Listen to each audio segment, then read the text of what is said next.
नमस्कार, जय हिंद दोस्तों। अगर मैं आपको बोलूं कि भारत के अंदर जो 2024 में इलेक्शंस हुए थे, उन इलेक्शंस के अंदर अमेरिका ने इंटरफेयर किया है या दखल अंदाजी करी है, तो शायद आप नहीं मानेंगे। पर इस वीडियो में हम जानने वाले हैं कि किस तरीके से अमेरिका ने भारत के इलेक्शंस के अंदर इंटरफेयर करने की कोशिश करी और इस बात को मान लिया है आपके अमेरिका के राष्ट्रपति ने भी, और यहाँ पे डिपार्टमेंट ऑफ गवर्नमेंट एफिशिएंसी यानी डोज ने भी, जिसके हेड आप कह सकते हो एलोन मस्क हैं। तो स्टार्ट करते हैं इस सेशन को। यहाँ पे बात करेंगे कि किस तरीके से भारत के इलेक्शंस को प्रभावित करने की कोशिश करी गई अमेरिका के द्वारा।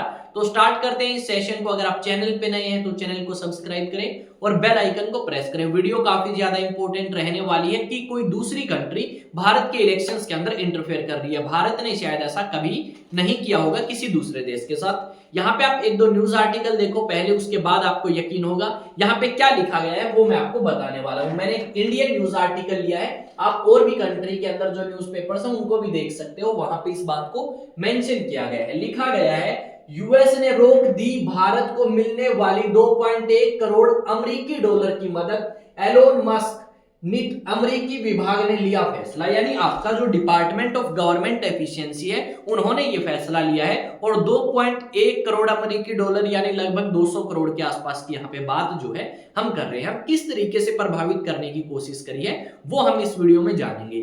जैसा कि आप सभी को पता है कि भारत के अंदर 2024 में इलेक्शंस हुए और यहाँ पे जो अमेरिका नाम का देश है ये अलग अलग कंट्रीज को यूएस एड देता है, यानी अमेरिका जो है मदद प्रोवाइड करता है दूसरे देशों में। अब ये जो मदद प्रोवाइड करी जाती है ये किसी प्रकार का लोन नहीं है। आपको क्या करेगा, अमेरिका पैसे देगा और उस पैसे को आप यूज कर सकते हैं और अलग अलग चीजों के लिए ये पैसे दिए जाते हैं। जैसे भारत में उन्होंने कहा कि जो वोटर टर्नआउट है, यानी आपके ज्यादा से ज्यादा लोग वोट्स में पार्टिसिपेट करें, इलेक्शंस में पार्टिसिपेट करें और आपके इलेक्शंस में वोट डालने आए, उसके लिए हमने भारत के अंदर पैसे खर्च किए हैं। 21 मिलियन यूएस डॉलर की बात यहाँ पे करी गई है। तो जो 21 मिलियन यूएस डॉलर है यानी 2.1 करोड़ यूएस डॉलर या अमेरिकी डॉलर की बात करी गई है, ये पैसे भारत के अंदर खर्च किए। अब इसके बारे में कैसे पता लगा?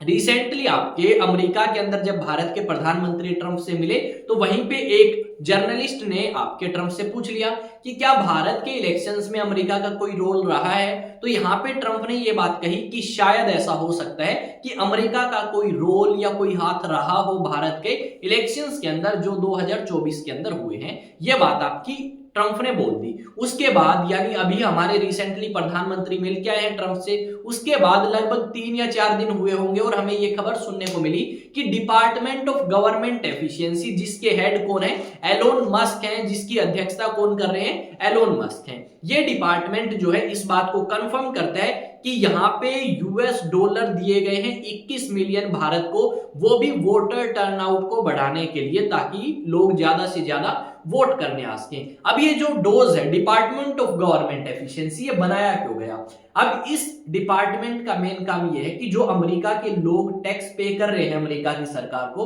वो पैसा अमेरिका के अंदर उन्हीं लोगों के लिए खर्च हो। यहाँ पे अमेरिका क्या करता है, अमेरिका जो ये टैक्स पेयर्स टैक्स पे करते हैं, अमेरिका के नागरिक जो टैक्स देते हैं, उसी पैसे को इस्तेमाल करता है दूसरे देशों की मदद करने के लिए। और ना सिर्फ भारत बल्कि दुनिया भर के अंदर आपका अमेरिका यूएस एड प्रोवाइड करता है, जिसमें कंबोडिया, बांग्लादेश, नेपाल, बहुत सारी कंट्रीज जो हैं वो कवर करती हैं। जॉन एफ कैंडी ने इसे 1961 के आसपास बनाया था और यहाँ पे यूएस एड के नाम पे अलग अलग कंट्रीज के अंदर ये काफी पैसे खर्च करते हैं। अब यूएस एड अगर मान लेते हैं कि भारत के अंदर इन्होंने दी, और वो भी आपकी 2.1 करोड़ अमेरिकी डॉलर दी, काफी बड़ी रकम है ये। अगर हम वोटर टर्नआउट की बात करें, उसको बढ़ाने के लिए अगर दी गई है, तो क्या सरकार को मिलते हैं डायरेक्ट पैसे? नहीं भाई, सरकार को नहीं मिलते। ये अलग अलग जो एनजीओज हैं, नॉन गवर्नमेंटल ऑर्गेनाइजेशंस की अगर आप बात करें, अलग अलग इंस्टीट्यूशंस हैं, उनको ये पैसे दिए जाते हैं और उनको बोला जाता है कि आप क्या करोगे भाई, आप वोटर टर्नआउट बढ़ाने की कोशिश करो।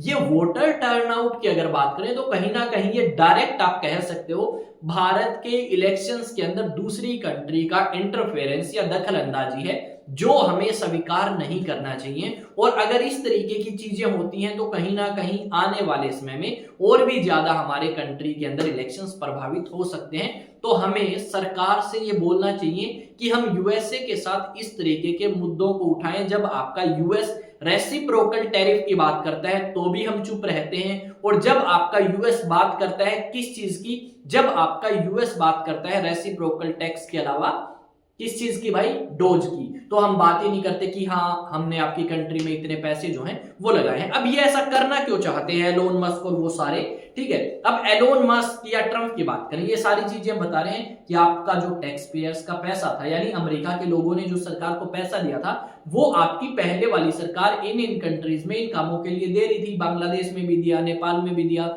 श्रीलंका में, बहुत सारे देशों में इन्होंने ये पैसा दिया।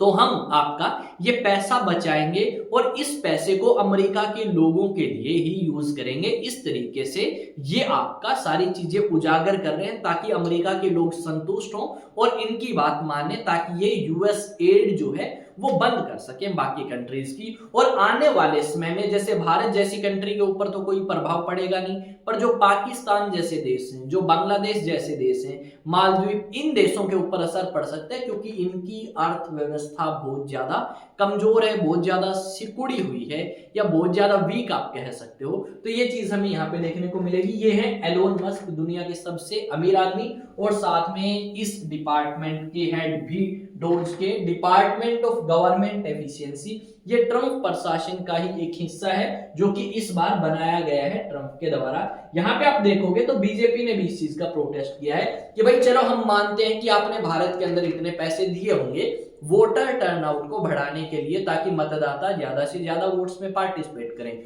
पर बात यह आती है कि किसको फायदा है इससे, क्या भारत को फायदा है या अमेरिका को फायदा है या किसी खास पॉलिटिकल पार्टी की आपने मदद करी थी। यहाँ पे क्वेश्चन ये उठता है कि ये पैसा अगर आपने दिया, ये पैसा लगभग आप बता रहे हो 2.1 करोड़, तो ये गया कहां पे, किसको दिया आपने।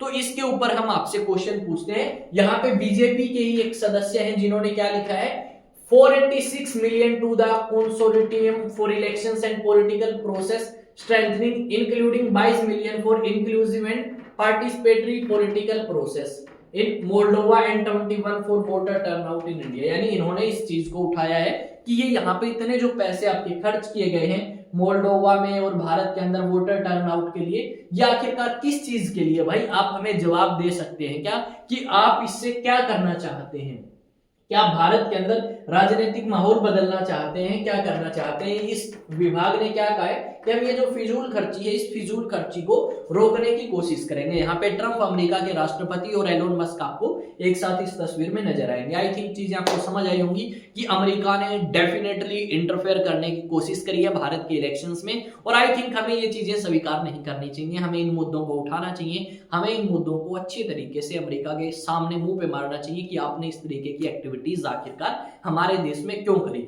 अगर ऐसा ही काम कोई और कंट्री कर देता तो हम डेफिनेटली आवाज उठाते, पर अमेरिका के खिलाफ नहीं, क्योंकि हमारी इतनी ज्यादा हिम्मत नहीं है कि अमेरिका जैसी कंट्री के सामने बोल सके।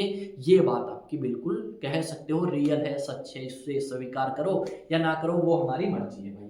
ठीक है, अब बात करते हैं भाई, अगर आप मुझे अलग अलग सोशल मीडिया प्लेटफॉर्म पे फॉलो करना चाहते हैं तो जाएं और जाके सर्च करें एग्जामप्रोक्स, और वहां पे अगर सब्सक्राइब का ऑप्शन है तो सब्सक्राइब कर लें, और अगर वहां पे ऑप्शन आता है फॉलो का तो आप फॉलो कर लें। तो मिलेंगे एक नए सेशन में, एक नई न्यूज, एक नई अपडेट के साथ। तब तक जय हिंद, जय भारत।